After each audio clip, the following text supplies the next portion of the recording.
শুভ সকাল বন্ধুরা, আজ হলো ৮ সেপ্টেম্বর সোমবার। আজকের সমগ্র আসাম তথা বরাক উপত্যকার বিশেষ বিশেষ খবরগুলি হলো: জেলা কমিশনার যেন প্রশাসনিক কর্তা নন, তিনি শাসক দলের নেতা, কটাক্ষ হাফিজ রশিদ আহমেদ চৌধুরী। করিমগঞ্জ জেলার নাম পরিবর্তনের প্রতিবাদে আহত বনদে শনিবার সাধারণ মানুষের স্বতঃস্ফূর্ত সমর্থন পরিলক্ষিত হয়েছে।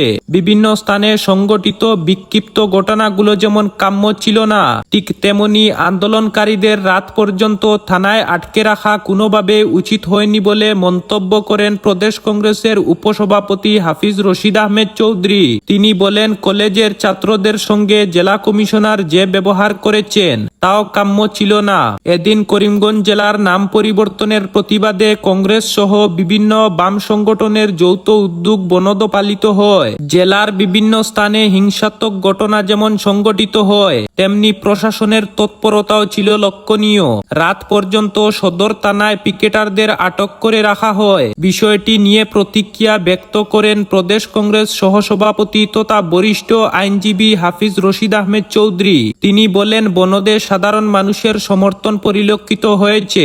জেলার বিভিন্ন প্রান্তে দোকানপাট বন্ধ রাখা হয়। তাছাড়াও সংখ্যায় কম থাকলেও জোরদার পিকেটিং হয়েছে জেলা সদরে। তবে আন্দোলনকারীদের আটক করতে সদর থানায় নিয়ে যাওয়া এবং রাত পর্যন্ত জিজ্ঞাসাবাদের জন্য বসিয়ে রাখা কোনোভাবেই উচিত হয়নি বলে মন্তব্য করেন। তিনি বলেন, গণতান্ত্রিক পদ্ধতিতে যেমন সবার আন্দোলন করার অধিকার রয়েছে, তেমনি বনদের বিরোধিতায় মিছিল বের করার মতো ঘটনা পরোক্ষ বনদের সফলতার বয়ান রয়েছে।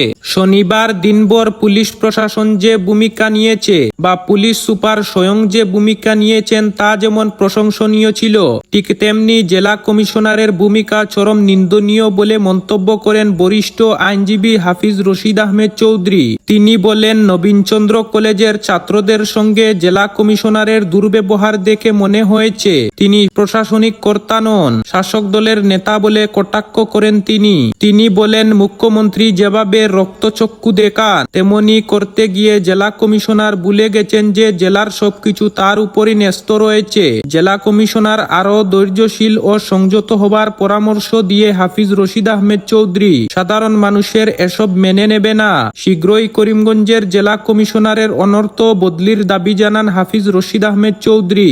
রেল স্টেশনে অজ্ঞাত পরিচয় ব্যক্তির মৃতদেহ।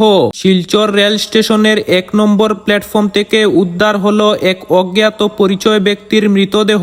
জিআরপির পক্ষ থেকে জানানো হয়েছে, শুক্রবার অনুমানিক ৭০ বছরের এক ব্যক্তিকে প্ল্যাটফর্মে মৃত অবস্থায় পড়ে থাকতে দেখা যায়। মৃতদেহ উদ্ধার করে ময়নাতদন্তের জন্য পাঠানো হয়েছে মেডিকেল কলেজ ও হাসপাতালে।